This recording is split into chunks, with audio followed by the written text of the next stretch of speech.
Hello ಸ್ನೇಹಿತರೆ, hi ಸ್ನೇಹಿತರೆ.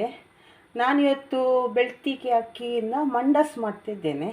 ನೋಡಿ, ಇಲ್ಲಿ ನೀರಲ್ಲಿ ನೆನೆಸಿಟ್ಟಿದ್ದೇನೆ ಅಕ್ಕಿ 2 ಗ್ಲಾಸ್, ಮತ್ತು ಸೌತೆಕಾಯಿ ನಮ್ಮದು ಉದ್ದ ಇಲ್ಲಿ ಸಿಕ್ಕುವುದು, ಮತ್ತು ತೆಂಗಿನಕಾಯಿ, ಒಂದು ಸ್ವಲ್ಪ ಬೆಲ್ಲ, ಇಷ್ಟನ್ನೆಲ್ಲ ಹಾಕಿ ಕಡೆದಿಡಬೇಕು.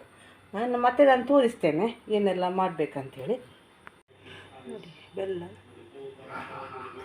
ಮುಳ್ಳು ಸೌತೆ, ತೆಂಗಿನಕಾಯಿ ಎಲ್ಲ ಹಾಕಿ ಗ್ರೈಂಡ್ ಮಾಡಲಿಕ್ಕೆ ಅಕ್ಕಿ ಇಲ್ಲಿ ಹಾಕಲಿ.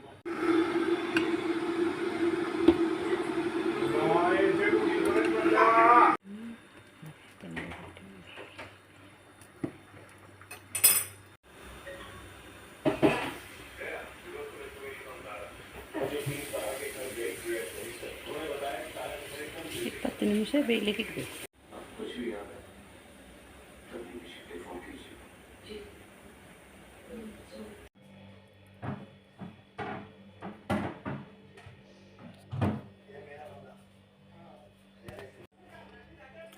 ಫೈನಲಿ ಇತ್ತು